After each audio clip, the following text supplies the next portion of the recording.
రాజగురువింద రామోజీ బరితెగించారు. ఎన్నికల వేళ పచ్చ పార్టీకి భారీ మొత్తంలో డబ్బు అక్రమ తరలింపుకు తెగబడ్డారు. రాజకీయంగా చంద్రబాబుకు కొమ్ము కాసే రామోజీకి చెందిన మార్గదర్శి చిట్ ఫండ్స్ లెక్కాపత్రం లేకుండా విశాఖలో భారీగా నగదును తరలిస్తూ అడ్డంగా దొరికిపోయింది. 52 లక్షల నగదుతో పాటు 36,88,675 రూపాయలు విలువైన 51 చెక్కులను అక్రమంగా తరలిస్తుండగా పోలీసులు పట్టుకున్నారు. దీంతో రామోజీ ఆర్థిక అక్రమాల బండారం మరోసారి బయటపడింది.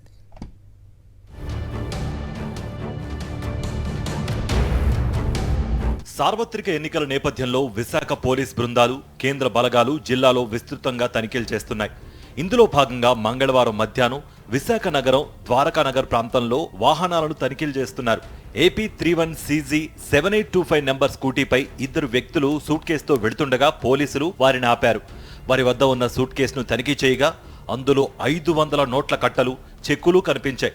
వాటిని లెక్కించగా 51,99,800 రూపాయల నగదు ఉన్నట్లుగా తేలింది. వీటితో పాటు 36,88,675 రూపాయలు విలువైన 51 చెక్కులను గుర్తించారు. ఆ డబ్బు ఎవరిదని, ఎక్కడికి తీసుకువెళ్తున్నారని పోలీసులు ప్రశ్నించారు. ఇందుకు వారు పొంతన లేని సమాధానాలు చెప్పారు. ఆ డబ్బు మార్గదర్శి చిట్స్కు సంబంధించిందని, ఎవరికి ఇవ్వడానికి కాదని, బ్యాంకులో డిపాజిట్ చేయడానికి తీసుకువెళ్తున్నట్లుగా బుకాయించే ప్రయత్నం చేశారు. పోలీసులు ఆధారాలు చూపించాలని అడిగినప్పటికీ వారు చూపించలేదు. దీంతో పోలీసులు నగదును స్వాధీనం చేసుకున్నారు. 2 అదుపులోకి తీసుకుని విచారించారు. వారు ఆ డబ్బుకు ఎటువంటి ఆధారాలు చూపించకపోవడంతో పోలీసులు నగదు, చెక్కులను ఎన్నికల అధికారులకు అందజేశారు. వారు ఆదాయపు పన్ను శాఖ అధికారులకు అందజేశారు. ఎన్నికల కోడ్ అమల్లో ఉన్నందున పెద్ద మొత్తంలో నగదు తరలిస్తే అందుకు ఆధారాలు ఉండాలి. ఈ విషయం పత్రికాధిపతి రామోజీకి చెందిన సంస్థకు తెలియనిది కాదు. అయినా మార్గదర్శి ద్వారా లక్షలాది రూపాయలు ఎటువంటి ఆధారాలు లేకుండా తరలించడం అనేక అనుమానాలకు తావిస్తోంది. తెలుగుదేశం పార్టీ నేతలకు డబ్బు చేరవేసేందుకే ఈ నగదును తీసుకువెళ్తున్నారన్న ఆరోపణలు వినిపిస్తున్నాయి. ఎన్నికల సమయంలో పోలీసులు పకడ్బందీగా తనిఖీలు చేస్తూ ఉండడంతో మార్గదర్శి చిట్ ఫండ్స్ ముసుగులో టీడీపీ అభ్యర్థులకు డబ్బు చేరవేస్తున్నట్లుగా భావిస్తున్నారు. గత ఎన్నికల్లో కూడా విశాఖలో ఉన్న మార్గదర్శి చిట్ ఫండ్స్ బ్రాంచీల నుంచి భారీ స్థాయిలో నగదు పంపిణీ జరిగినట్లుగా ఆరోపణలున్నాయి. అలాగే భీమిలిలో ఉన్న ప్రైవేట్ పరిశ్రమ నుంచి టీడీపీ నేతలకు కోట్లాది రూపాయలు ముట్టినట్లుగా వార్తలు వినిపించాయి. వాస్తవానికి మార్గదర్శి, ఆ పరిశ్రమ సిబ్బంది చేతుల మీదుగానే కోట్ల రూపాయల డబ్బు పంపిణీ జరిగింది అన్నది బహిరంగ రహస్యమే. ఈ ఎన్నికల్లోనూ అదే పందాలో డబ్బు పంపిణీకి పూనుకున్నట్లుగా ఈ వ్యవహారంలో తేట తెల్లమైంది.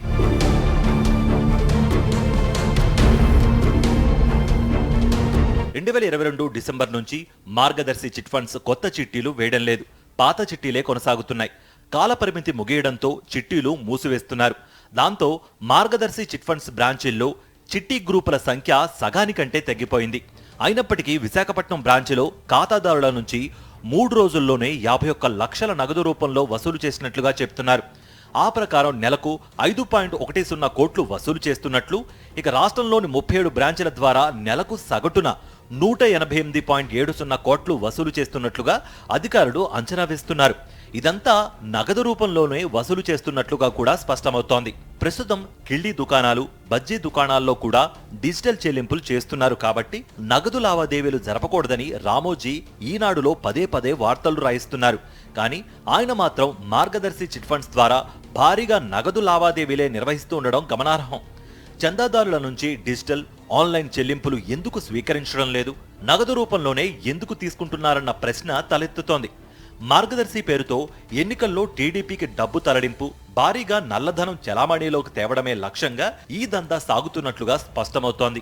విశాఖలో అక్రమంగా తరలిస్తున్న డబ్బు పట్టుబట్టంతో రామోజీరావు మార్గదర్శి చిట్ ఫండ్స్ ముసుగులో భారీగా నల్లధనం దందా మరోసారి ఆధారాలతో సహా వెలుగులోకొచ్చింది. మార్గదర్శి చిట్ ఫండ్స్ మనీ లాండరింగ్ కు పాల్పడుతోందని, గతంలో స్టాంపులు, రిజిస్ట్రేషన్ల శాఖ సిఐడి సోదాల్లో వెల్లడైన విషయం వాస్తవమేనని ఈ ఘటన మరోసారి రుజువు చేసింది. చిట్ ఫండ్స్ చట్టం ప్రకారం ఒక బ్రాంచిలో వసూలు చేసే మొత్తాన్ని అదే బ్రాంచ్ పరిధిలో బ్యాంకు ఖాతాలో జమ చేయాలి. ఇతర బ్యాంకుల్లోని ఖాతాల్లోకి మళ్లించకూడదు. రామోజీరావు ఈ నిబంధనలను ఏనాడు పట్టించుకోలేదు. మార్గదర్శి చందాదారుల సొమ్మును హైదరాబాద్లోని తమ ప్రధాన కార్యాలయం ఖాతాకు మళ్లిస్తూ వచ్చారు. అదే రీతిలో ఇప్పుడు కూడా చందాదారుల సొమ్మును విశాఖలో ఇతరత్రా అవసరాలకు మళ్లిస్తూ పోలీసులకు చిక్కినట్లుగా స్పష్టమవుతోంది.